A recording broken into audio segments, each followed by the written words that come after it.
오늘 우리가 읽는 말씀은 누가복음 13장입니다. 오늘 우리가 읽은 말씀 전반부의 내용은 해를 당한 갈릴리 사람들, 그리고 실로암 망대가 무너지게 되어서 죽게 된 사람, 그런 사람과 그렇지 않은 사람에 대하여 예수님께서 말씀하시기를 사람들의 판단과는 다르게 누구든지 범한 죄에 대하여 회개하지 않으면 언제든지 이런 일들이 닥칠 수 있다라는 말씀을 하시면서 회개하는 삶이 얼마나 중요한가 하는 것을 말씀을 하시고요. 그것을 좀 더 가르치시기 위해서 하나의 비유를 들어주시는 내용이 소개가 됩니다. 포도원지기가 주인에게 간청하는 그런 하나의 이야기를 비유로 삼아서 그 사실들을 이야기해 주게 되고요.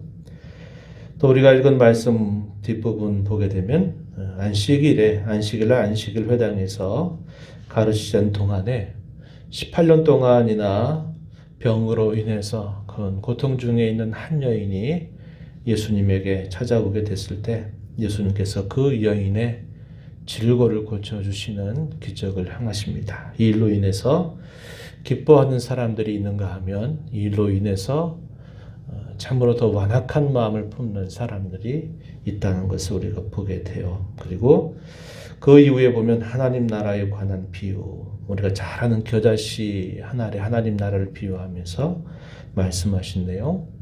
또 누룩에 관한 비유를 통해서 작고 은밀하게 시작되는 그 하나님의 나라가 흘러가는 시간 속에서 크게 그 나라가 확장되고 그 나라에 들어올 백성들이 많게 될 것을 이야기하시면서 좁은 문에 관한 것을 또 하나 비유로 삼아서 정작 하나님의 백성이라고 자처하는 많은 사람들은 그 나라로부터 결국 다 쫓겨남을 당하게 될 것이고 멀리 이방에 있는 사람들이 동서남북으로 이 하나님 나라의 잔치에 참여하게 될 것이다. 나중된 자로서 먼저 될 자가 있는가 하면 먼저 된 자로서 나중된 자가 있을 것이다. 이렇게 예수님이 말씀하시는 내용이 나타납니다. 예수님에 관한 소식을 들었던 헤롯이 예수님을 가만두면 안 되겠다라고 하는 이런 생각을 하고 있었던지 이것이 몇몇 종교 지도자들에 의해서 예수님에게 알려지게 됐을 때 예수님은 내가 가야 할 길을 간다. 그러면서 이 예루살렘을 끝으로 어미가 마치 자녀를 품는 것처럼 그렇게 품으려고 했는데 회개치 않고 그들이 결국 심판을 자초하게 될 그 일들을 탄식하시게 되는 내용이 마지막 부분에 소개가 됩니다. 오늘 우리가 이런 여러 말씀들 가운데서 앞부분에 좀 주의해서 함께 살펴보면서 교훈을 함께 나누기를 원합니다. 앞부분의 내용에 보면은 몇몇 사람들이 예수님에게 찾아오는데 하나의 소동이 벌어질 만한 그런 소식을 예수님에게 이야기를 합니다. 그 이야기는 빌라도가 어떤 갈릴리 사람들의 피를 그들의 제물로 섞은 일로 인해서 이 갈릴리 사람들이 아주 치욕스럽게 해를 당하게 된 그 사건을 이야기해 주게 됩니다. 그런 이야기를 하게 되니까 예수님께서 무슨 말씀을 하시냐면 이런 말씀을 하시는 거예요. 그렇게 해를 받아 죽은 사람과 그렇지 않은 갈릴리 사람들을 하나 비교하면서 누구든지 회개를 하지 않게 되면 이들과 똑같이 결국 해를 당하게 된다. 이런 말씀을 예수님이 하시게 됩니다. 누가복음 13장 읽은 말씀 2절에 보면은 그렇게 말하죠. 또 하나 그들이 잘 알고 있을 만한 또 하나의 사건을 실제적으로 이야기하는데요.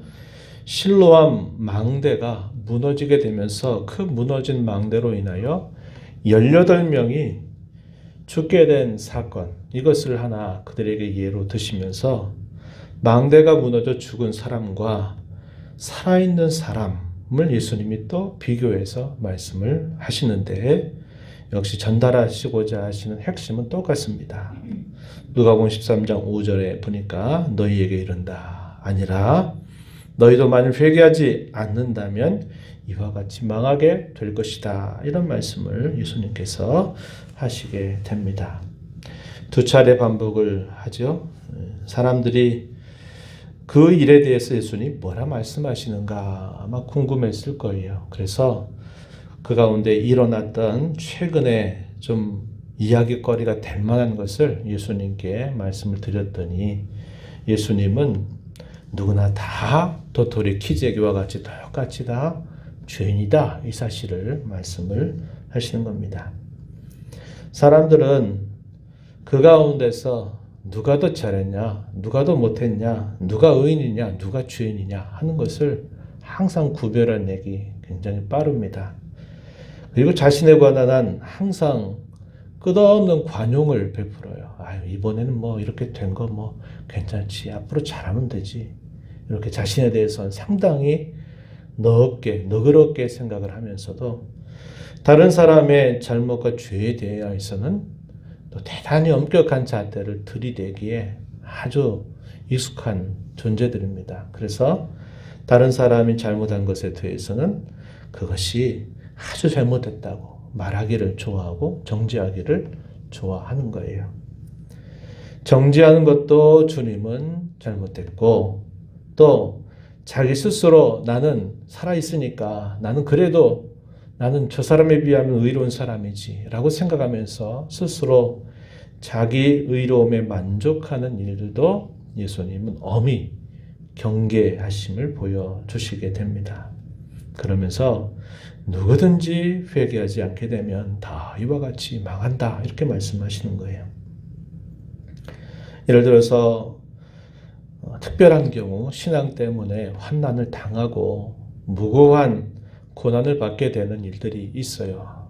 이런 경우들이 없지 않습니다. 그러나 일반적으로 어떤 재난이 일어나거나 어떤 위험이 닥치거나 시련이 닥치는 데서는 죄와 많이 관련이 깊습니다. 하나님께서 사람들의 죄를 하나의 다루시는 방법으로 그 죄를 벌하시는 방법으로 이렇게 사용하실 때가 참 많이 있다는 겁니다. 우리가 죄를 어떤 말로도 표현하냐면 빚이라고 하는 말로도 표현하죠. 빚을 지면 반드시 그 빚은 갚아야지 빚인데도 그대로 둘 수는 없는 겁니다. 내가 빚을 진 사람이 빚을 갚아야 될 사람이 그 사람이 괜찮다라고 이렇게 말하지 않는 한 그 빚은 반드시 갚아야만 돼요.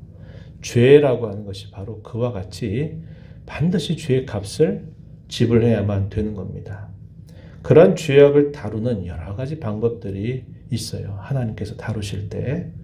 그래서 어떤 분들은 이렇게 긴 코로나 시대는 하나님께서 사람들의 죄를 다루는 하나의 방법이다 이렇게 말해요. 이 말이 틀린 말은 아닐 것입니다.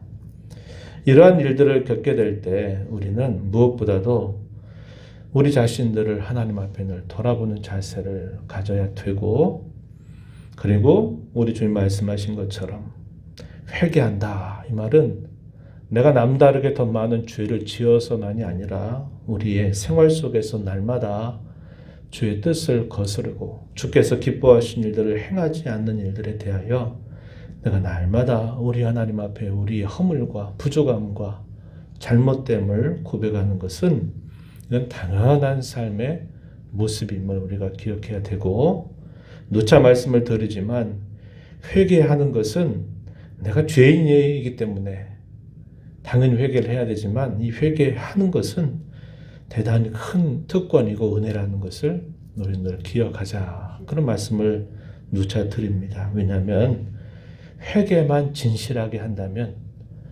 빚을 내가 갚지 않아도 죄값을 받지 않아도 내가 하나님께서 용서하시는 그 평안을 우리가 누릴 수 있는 길이 활짝 열려 있기 때문에 그렇습니다. 그래서 우리가 하나님 앞에 죄값을 받지 않고 그리스도의 공로에 의지해서 우리의 허물과 잘못을 날마다 하나님 앞에 고백할 수 있다고 하는 것.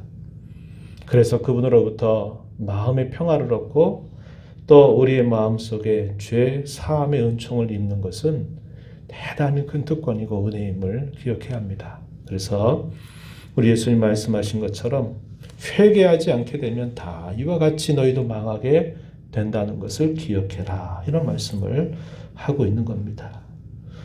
늘 회개를 통해서 하나님을 가까이 하는 사람들에게 주어지는 복이 뭘까요? 우리가 잘 아는 로마서 8장 35절부터 39절에 보게 되면 환난이나 곤고나 기근이나 적신이나 위험이나 칼, 그 어떤 것도 우리를 사랑하신 하나님의 사랑으로부터 끊을 수 없다, 이렇게 말씀을 해주십니다. 환난이나 곤고, 기근, 적신, 박해 이런 것들은 죄를 다루시는 하나의 방법들이 될 수 있어요. 그런데 그렇게 죄를 다루시는 방법들도 심판으로 그것이 결과를 받는 것이 아니라 하나님의 사랑으로 말미암아 그런 모든 일들 속에서도 우리를 그 하나님의 사랑으로 끊지 못하게 할 만큼 참된 회개를 늘 하는 사람들은 이것조차도 수단이 되도록 하나님은 변화시켜 주신다고 한 겁니다. 이것이 참 놀라운 복이 아닐 수 없는 거죠.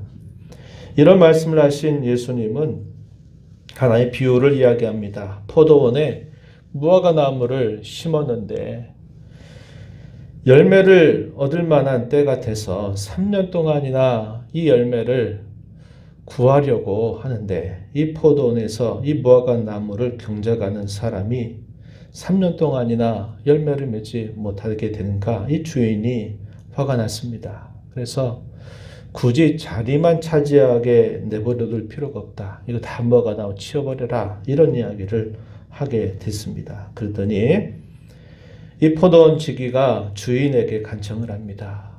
이번 한 해만 더 좀 기다려 달라라고 부탁을 합니다. 8절로 한번 가서 보세요.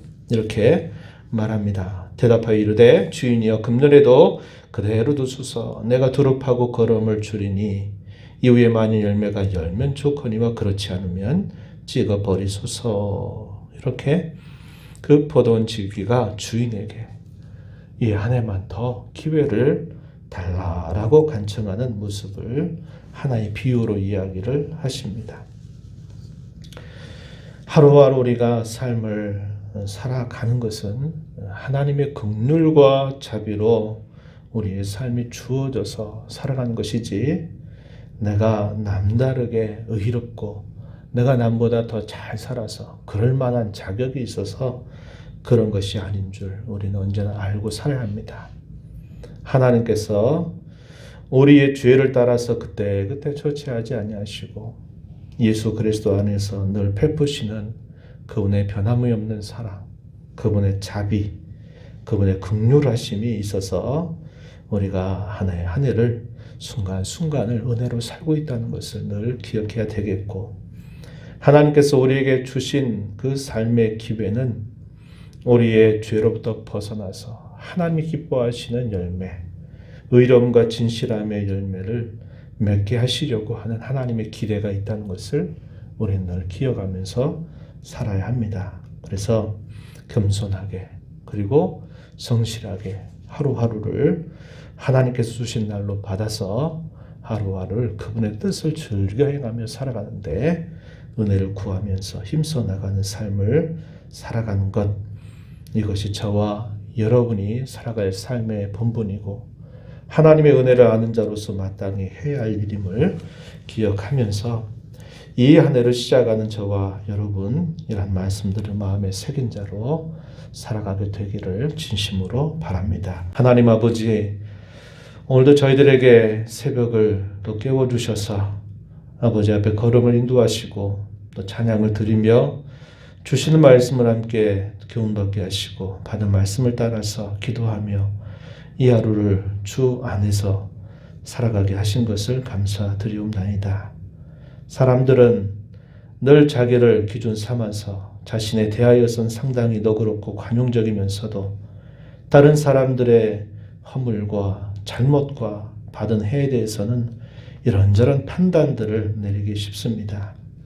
그러나 주님 말씀하시기를 너희가 그들보다 의롭기 때문이 아니고 너희도 회개하지 않게 된다면 언제든지 그런 일을 당할 수 있다라고 주님은 말씀하셔서 남을 정죄하는 일들에 대하여 다른 사람 앞에 자기의 의로움을 자랑하고자 하는 그런 일들이 얼마나 어리석은 일임을 주께서 말씀하여 주십니다.